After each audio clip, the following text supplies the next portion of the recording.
রাজ্যের নানা জায়গায় প্লাস্টিকের ডিম বিক্রির অভিযোগ শুনে সাধারণ মানুষ যথেষ্ট আতঙ্কে। তারা বলছেন, আসল ডিম আর প্লাস্টিকের ডিম চিনব কি করে? তা জানতেই আমরা গিয়েছিলাম যাদবপুর বিশ্ববিদ্যালয়ের ফুড টেকনোলজি ও বায়োকেমিক্যাল ইঞ্জিনিয়ারিং বিভাগে। কি বলছেন সেখানকার বিশেষজ্ঞরা?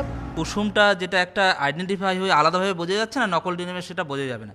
এটা অনেকটা ছড়িয়ে যাবে। আপনি একটু কানে ভালো করে নাড়ান, তাহলে দেখবেন একটা আওয়াজ পাবেন। তো নকল ডিম হলে আপনার জিনিসটা নড়ছে কিন্তু ফাটিয়ে দেখলেন যে গন্ধ পাচ্ছে না। এটা আপনি যদি একটু ফ্রাই করতে যান তখন দেখবেন যে এই কুসুমটা অনেক সময় পরে, যেমন পোস্ট তৈরি করা যায়, তো নকল ডিমে কোনোদিন পোস্ট তৈরি করা যায় না।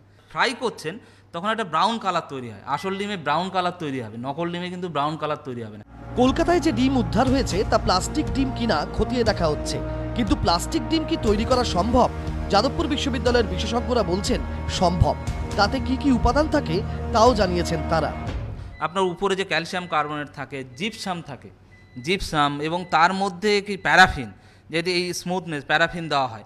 এছাড়াও ভিতরের পার্টটা করার জন্য সোডিয়াম অ্যালগিনেট দেওয়া হয়। এছাড়া প্রিজারভেটিভ, এটা যেহেতু নষ্ট না হয়ে যায় সেই জন্য বেঞ্জোইক অ্যাসিড দেওয়া হয়, এবং অনেক সময় হচ্ছে জিলেটিন দেওয়া হয়, যে তারপরে একটা অ্যাসিড সলিউশন দেওয়া হয়, অ্যালাম দেওয়া হয়। কুসুমের যে হলুদ রংটা, এটাও একটা লেমন ইয়েলো কালার ব্যবহার করে এই রংটা আনে।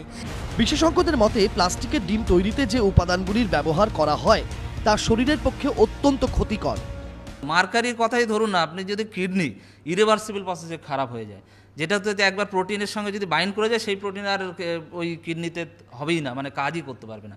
লেড তো আপনারা জানেন যে লিভারের জন্য প্রচণ্ড ক্ষতিকারক। এই যে প্রিজারভেটিভস দেওয়া হয় এটা তো মাত্রাতিরিক্ত, কারণ একটা নকল জিনিসকে রাখতে চাইছে, সেই প্রিজারভেটিভস প্রচণ্ড ক্ষতিকারক। এটাই কি পুষ্টিগুণ আছে? কোনো পুষ্টি নেই, শূন্য, একদম নিয়ারলি জিরো। ওই যে ক্যালসিয়াম অ্যালজিনেট এসবে কোনো পুষ্টি কিচ্ছু নেই ওতে। আর ন্যাচারাল ডিমে অনেক পুষ্টি আছে। বিশেষজ্ঞদের পরামর্শ একটাই, আপনার স্বাস্থ্য আপনার হাতে, তাই চোখ কান খোলা রাখুন, সতর্ক থাকুন। প্লাস্টিক ডিম কৃত্রিমভাবে রাসায়নিক ব্যবহার করে এটা তৈরি করা সম্ভব, এবং মানব শরীরে এর অপকার চূড়ান্ত। পুষ্টিগুণ ডিমের রয়েছে, কিন্তু এই ডিম খেলে প্রচুর রোগ হয়, প্রচুর ক্ষতি হয়, বিজ্ঞানসম্মতভাবে তারা বুঝিয়ে দিলেন। ক্যামেরায় জয়ন্ত বেহেরার সঙ্গে কৃষ্ণেন্দু অধিকারী, এবিপি আনন্দ, কলকাতা।